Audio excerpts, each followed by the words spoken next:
Alright, now that the plow truck's gone by, some time to make a better video about this than the short I put up before when I first had it running again after having done bearings again. I talked about it in the description.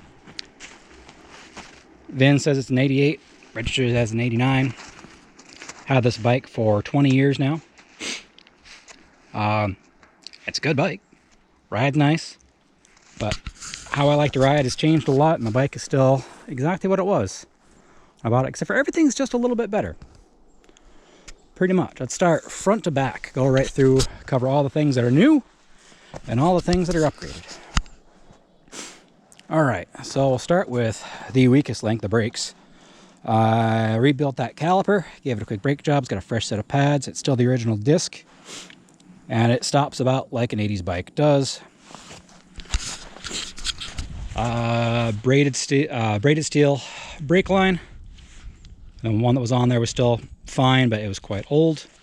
And I figure, you know, 80s brakes needs all the help it can get. Forks, there's fresh fork seals. The bells aren't doing great, but still okay. It's got a custom rate set of Race Tech springs. Be a little bit stiffer, help with dive. It's got a gold valve in there. I found personally how I ride, I preferred having the one stiffer Race Tech spring in there and the one factory. I like it pretty plush. Moving back, did some paint work on all the plastics. Some of it didn't come out great, still needs a clean up. It's not what I'm best at, I'll be the first to admit. Moving up, has a custom billet upper triple clamp. I've got the original one, it had a crack in it. So first tried welding it, that didn't work. So I had to find something else, could not find an original replacement or an aftermarket replacement. So I ordered one for an RT. I had to mill out the actual clamps up top for the forks, as well as cut it to widen it a little bit and TIG weld it all back together. And honestly, I feel like it came out pretty good. I'm pretty happy with it. It's got a set of risers, get the handlebars up where they're more comfortable. They are the stock bars, stock grips, the original mirrors. I've also got the plastic handguards that sit over there. Has an ace well, Sabin rock, whichever one you want to call it. Speedometer, the original one, the stem off the back broke, and it caused some other problems along the way, but I like this one a lot better. It's got the electronic pickup. What else up here? I think that's probably about it. All right, then moving back. Underneath the electronics cover, there is all Euro motor electronics components.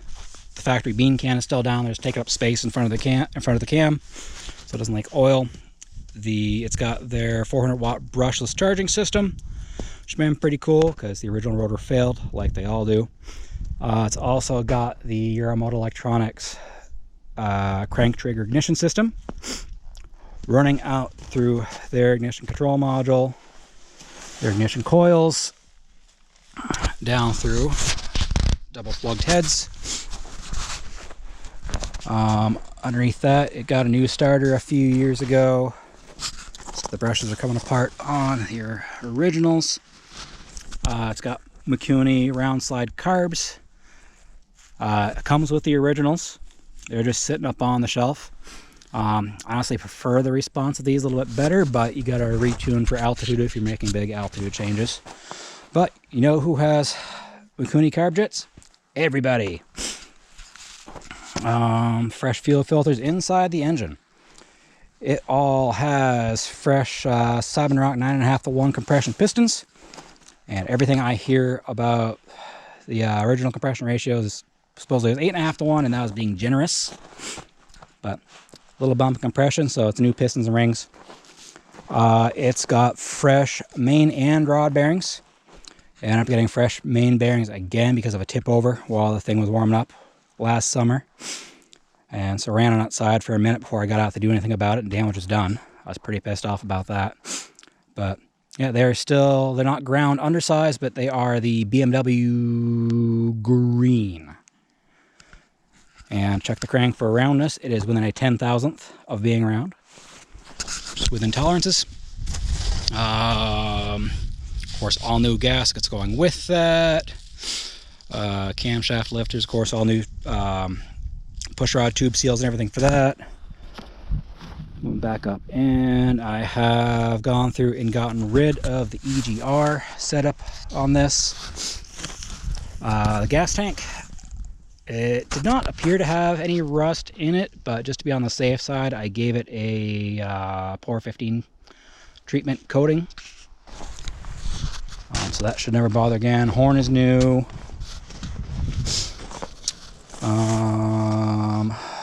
Moving down into the gearbox. Gearbox got all new bearings and seals. Has a new clutch and flywheel assembly. It's got the 5% shorter first gear and 5% taller fifth. The first gear doesn't make a huge difference, I've come to figure out. The fifth gear, though, that makes a big old difference. The stock gearbox on these, like going fourth to fifth, it almost feels like a half gear. Now it feels like there's a full gear step there, and it feels a lot more comfortable on the interstate. There's, of course, the electronic pickup for the speedometer. It's got new boots. It's really hard to find good swing arm boots. The one on the back seems to do okay, but it's on the GS especially. It seems like all the aftermarket ones I buy seem to tear, and I can't find an OE one. Moving back, it's got the bearing eliminator kit for the swing arms back there. So those are now bronze bushings with a grease fitting and a little plug that goes in them in the meantime. Oh yeah, in the rebuild of the transmission, I mentioned I had all new bearings. Also, it has all new springs for the shift drum and everything, as well as I cut the snap ring groove for the output shaft, so that doesn't migrate out and trash itself, as these were known for eventually doing. Moving back, still has the original shoes. There's plenty of meat to them because shoes wear really slow.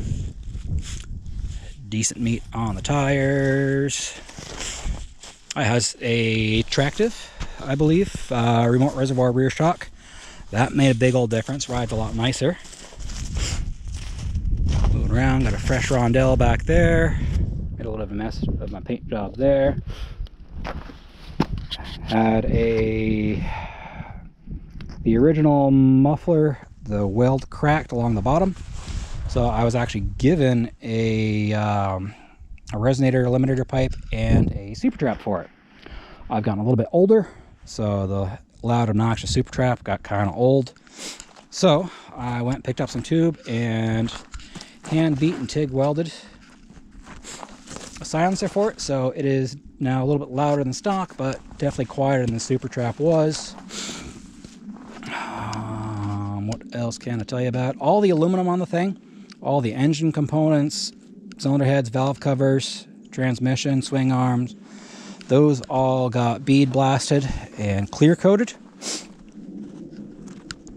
And all the things that were originally black got redone in black, either in flat or wrinkle finish. Those are all good. It's got a good non-spill battery. Exhaust is all done. I mentioned that. Into there. I feel like there's a lot of other little things I could cover here that I'm sure I'm forgetting about. Oh yeah, comes with, this is the original seat pan. The cover got, damaged, cracked at the time. I didn't deal with it soon enough, so the foam got degraded. So I sort of went and built up my own.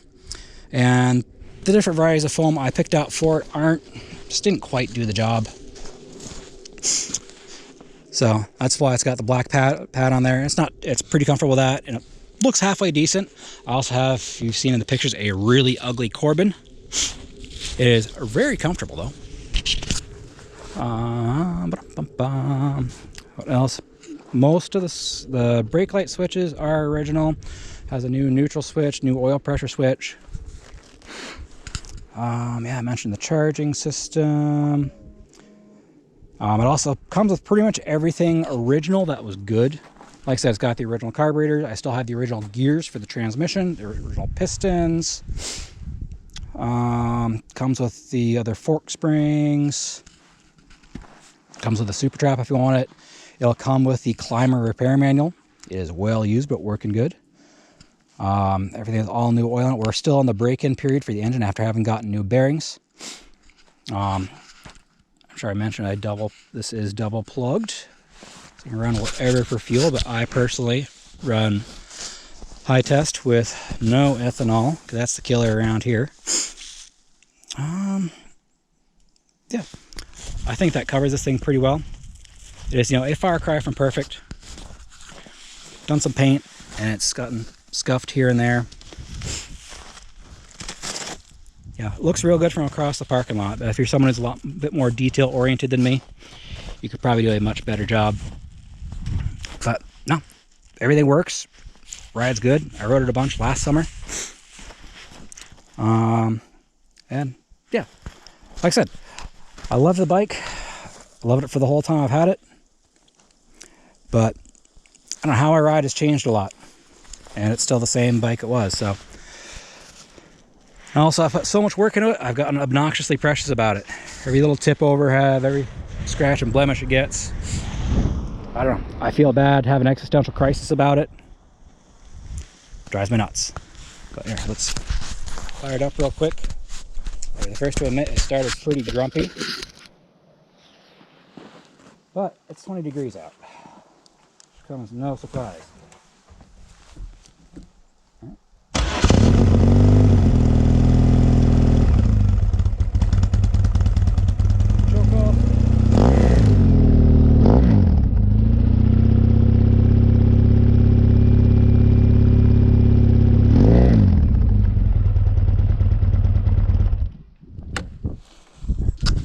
Carburetors could still use a resync after having sat and been off, been upside down and fiddled with, and the cables moved around, but no. Make a good bike for someone. Yeah, well, I'll drop my price a little bit, but not much. Because I had, they're fairly valuable to start with, and I've had a lot of time and hours and money and parts into making it pretty much as good as it can be. So, yeah. Talk to me. I'm willing to talk about delivery. Could load it up in the trailer, tarp it up, drop it off. Really doesn't need anything. All right. Hope someone wants it.